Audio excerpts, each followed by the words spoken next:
And coming up in 15 minutes here on Meridian, we're cruising the Med on the island escape. But right now, the main stories hitting the headlines at home and abroad. 6 dead as storms wreak havoc across Britain. Russia admits hostages died from gas poisoning. And a BT hat-trick helps the Saints beat Fulham.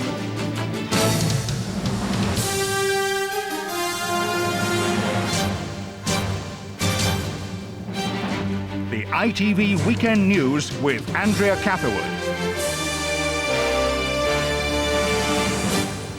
Good evening. 6 people were killed today as winds blowing up to 90 miles an hour lashed Britain. Trees were felled, houses were damaged, and public transport was thrown into disarray.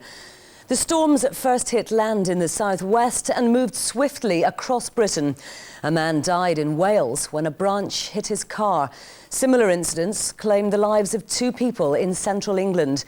And falling trees killed 3 people, including 2 children in East Anglia. Our first report this evening is from Libby Vino. In the village of Costasy, just outside Norwich, a young boy out walking was among the victims of today's violent storms.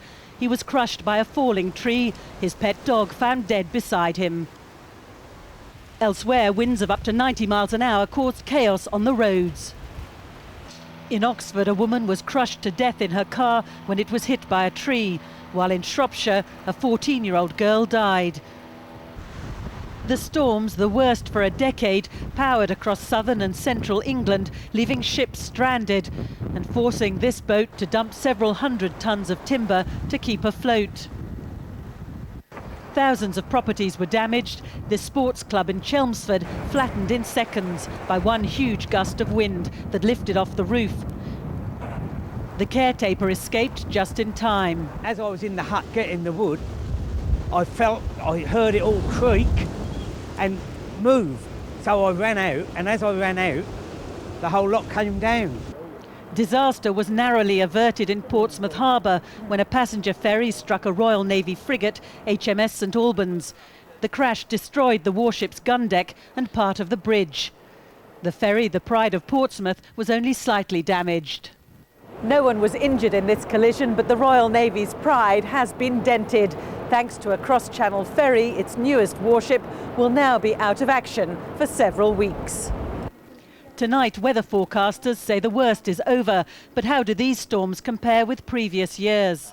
Probably doesn't quite compare to those. There were certainly winds over 100 miles an hour in those storms back in 87 and again 1990. There was a strong storm with winds of 100 miles an hour. So this is probably just a little bit less than that, but it's certainly a fairly significant one.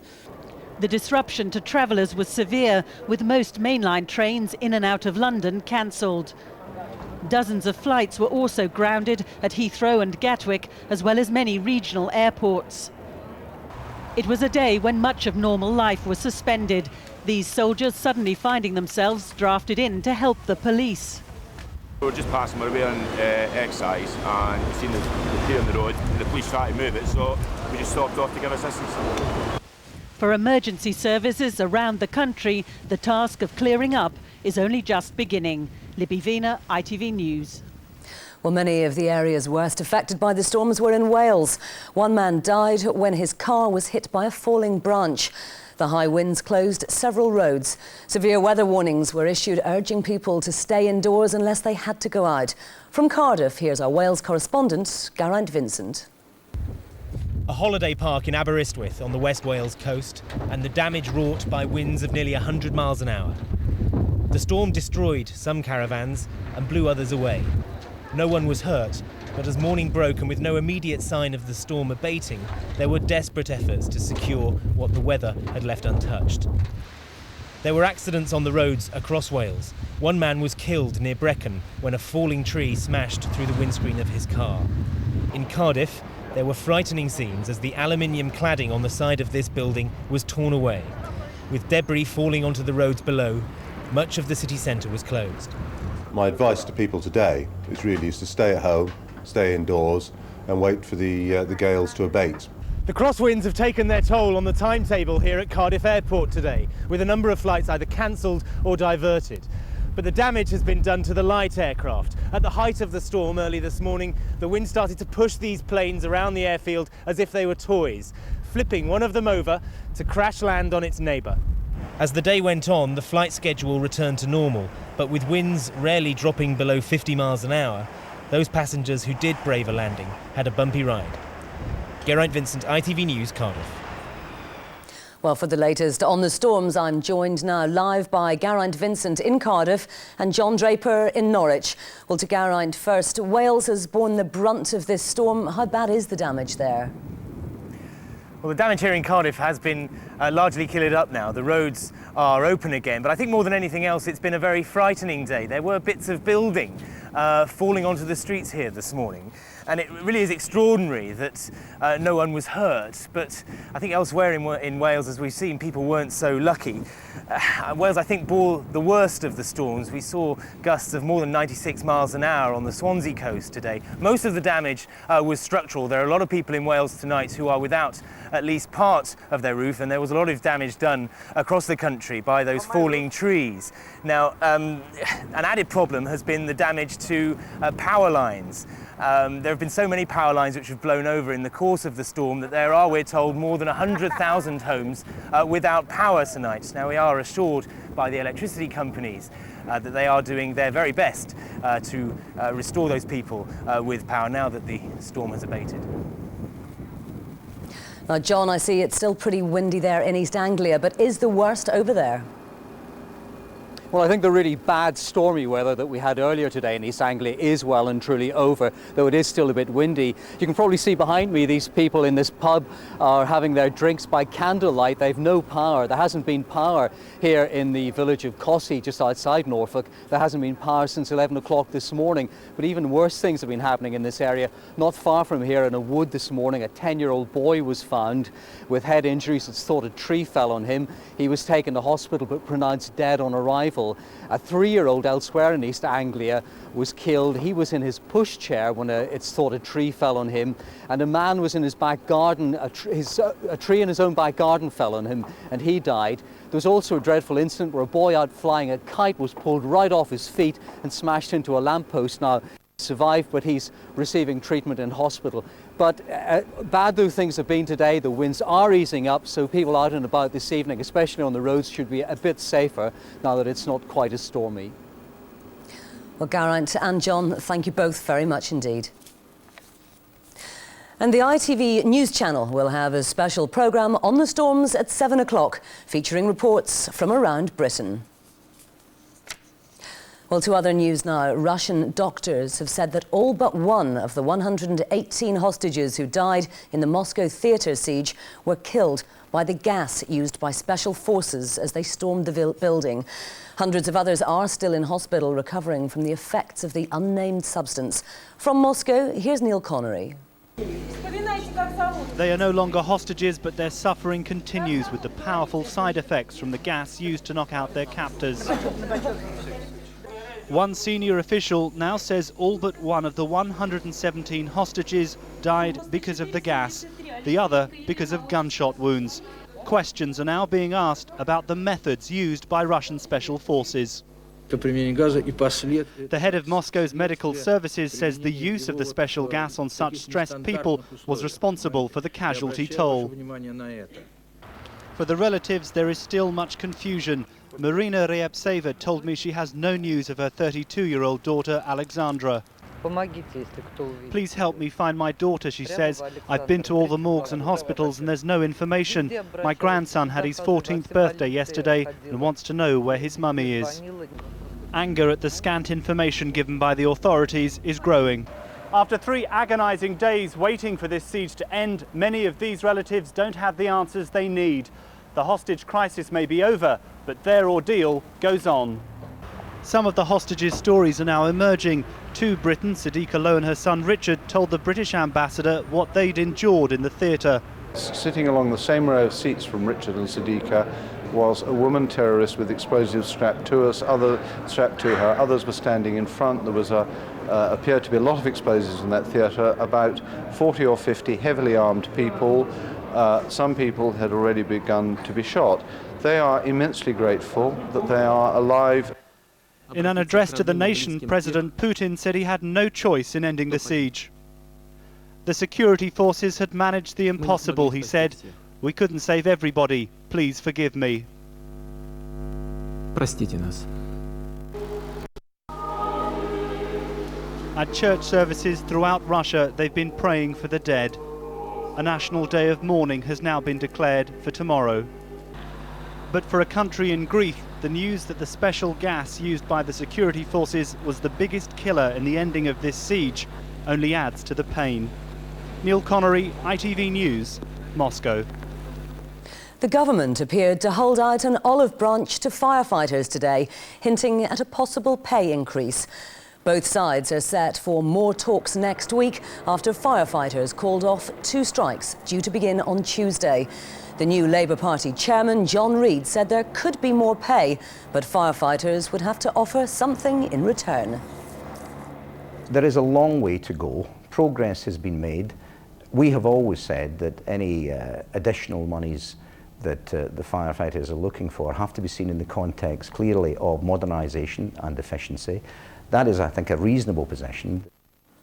A Palestinian suicide bomber attacked a Jewish settlement in Israel today, killing 3 people.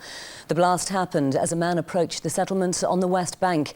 Israeli soldiers opened fire but were unable to stop explosives strapped to the man's body from going off. Here's Ruth Hockey. The bomber blew himself up after arousing the suspicion of Israeli soldiers at the entrance to one of the largest and most heavily guarded Jewish settlements in the West Bank. The soldiers had been eating at a food stand by a petrol station at Ariel, 20 miles north of Jerusalem. Eyewitnesses said one of them shot and wounded the bomber and the device then went off. At least 2 other people were killed and around 20 injured. Once again, the despicable bloodletting of innocent Israelis by Palestinian terrorists has been unleashed.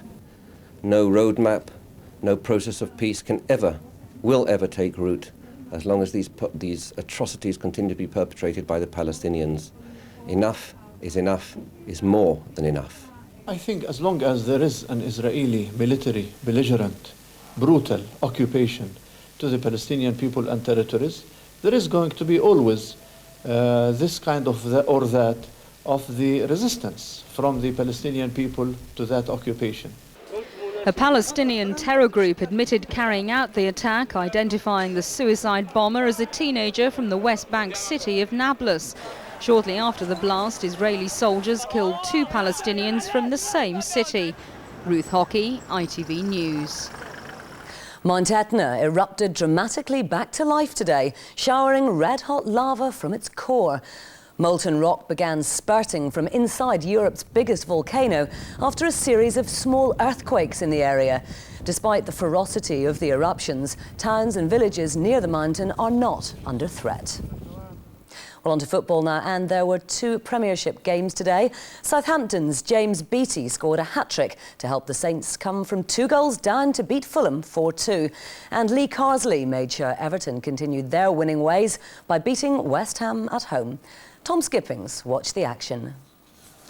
The day's first Premiership game was a meeting of 2 teams in mid-table, but there was nothing mediocre about the drama at St Mary's from the moment Lee Clark put Fulham ahead. That was unlucky for Southampton, but they only had themselves to blame for Fulham's second goal, comical defending letting in Steed Malbranc to score. Almost immediately the home side pulled a goal back, Alan Gomar's handball, allowing James Beattie to score from the penalty spot for the 2nd game running. And by half-time, Southampton were level thanks to more bad defending at the other end. Another goal by Beattie. After the break, the striker completed the first senior hat-trick of his career. And Fulham's bright start was a dim memory once Brett Ormrod had scored as well. Final score, Southampton 4, Fulham 2. Wayne Rooney has been in the spotlight all week, but the teenager still found himself on the bench for Everton's game at West Ham. Since that wonder goal at Arsenal last weekend, Rooney has turned 17 and changed his agent. Just a shame he wasn't on the pitch to take advantage of David James's first-half mistake. With 25 minutes to go and the game still goalless, Rooney was introduced by Everton manager David Moyes. He almost made an immediate impact. And he did finish on the winning side thanks to Lee Carsley's header. Final score, West Ham 0, Everton 1. Tom Skippings, ITV News. Well, a reminder now of the story that's dominating tonight's news. The storms across Britain that have killed 6 people. Gusts of up to 90 miles an hour battered Wales and England for most of the day. Roads were closed, dozens of flights were cancelled. Well, that's all for now. I'll be back at 5 minutes past 11. Until then, goodbye.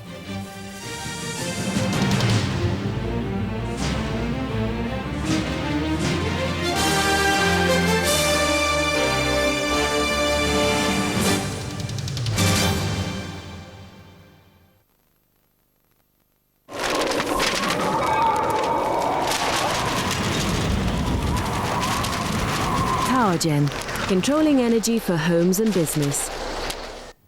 Hello, good evening. Well, the good news is the nasty weather's now on the way out, leaving clear skies behind tonight. Scattering of showers for western areas as well.